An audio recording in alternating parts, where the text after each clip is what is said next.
വ്യത്യസ്തമായ വിവാഹം നടന്നു. പാലക്കാട് കുറച്ച് ദിവസങ്ങളായിട്ട് സോഷ്യൽ മീഡിയയിൽ നിങ്ങൾ കണ്ടുകൊണ്ടിരിക്കുന്ന ഒരു ന്യൂസാണ്.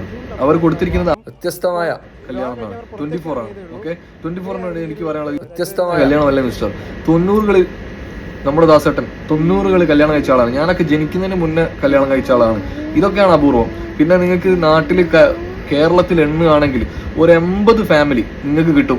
Indian Filipino, okay, Malayali Filipino community ആയിട്ട് 80 ഫാമിലി നിങ്ങൾക്ക് കിട്ടും. അതിൽ ഇത്ര കുട്ടികൾ 10-200 ആൾക്കാരെ മിസ്റ്റർ നിങ്ങൾക്ക് കയ്യിൽ കിട്ടും. അപ്പോൾ ഇതൊന്നും ഒരിക്കലും അപൂർവമല്ല. 14 ജില്ലകളിൽ എല്ലാം കൂടിയിട്ട് ഇത്രയും കിട്ടുകയെന്നുണ്ടെങ്കിൽ ഒരിക്കലും ഇതൊരു അപൂർവമായ കല്യാണമല്ല. അവരൊക്കെ മക്കള് ഡോക്ടേഴ്സ് ആയിട്ടുണ്ട്, കുറെ ആൾക്കാരെ കല്യാണം കഴിഞ്ഞിട്ടുണ്ട്. ഓക്കെ, ഈ ദാസേട്ടന്റെ മൂക്കൊക്കെ 10-27 വയസ്സുണ്ട്. ഓക്കെ, പിന്നെ ഈ നിങ്ങളുണ്ടല്ലോ അപൂർവം കാണേണ്ടത് നിങ്ങൾ UAE പോവാ. ഇഷ്ടം പോലെ ഫാമിലി നിങ്ങൾക്ക് മലയാളി ഫിലിപ്പിനോ നിങ്ങൾക്ക് കിട്ടും.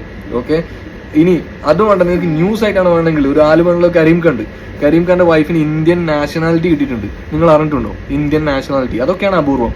പിന്നെ ഈ മുണ്ടക്കയത്ത് ഉരുൾപൊട്ടിയ സമയത്ത്, ലാൻഡ് സ്ലൈഡ് നടന്ന സമയത്ത് അവിടെ ഒരു കല്യാണം നടന്നിട്ടുണ്ട്. ഇന്ത്യൻ ഫിലിപ്പിനോ, മലയാളി ഫിലിപ്പിനോ, നിങ്ങൾക്ക് വേണമെങ്കിൽ അത് കൊടുക്കാം ന്യൂസ് ആയിട്ട്. ഒരുപാട് ആഗ്രഹിച്ച് കാത്തിരുന്ന കല്യാണം, പക്ഷേ ആ ഉരുൾപൊട്ടൽ ഒരു സൈഡ് നടക്കുന്നു, ഇവിടെ ഒരു കല്യാണം നടക്കുന്നു എന്ന് പറഞ്ഞിട്ട് അതൊക്കെ വേണമെങ്കിൽ അപൂർവമായിട്ട്. ഇതൊന്നും നിങ്ങൾ കാരണം ബുദ്ധിമുട്ടുന്ന എന്തുകൊണ്ടാണ്? നിങ്ങൾ ഈ കമന്റ് ബോക്സ് ഒന്ന് വായിച്ചിട്ടുണ്ടോ? ഫ്രസ്ട്രേറ്റഡ് ആയിട്ടുള്ള ആൾക്കാർ ഒരുപാട് ബാഡ് കമന്റ്സ് ഉണ്ട് മിസ്റ്റർ ഇതിന്റെ താഴെ.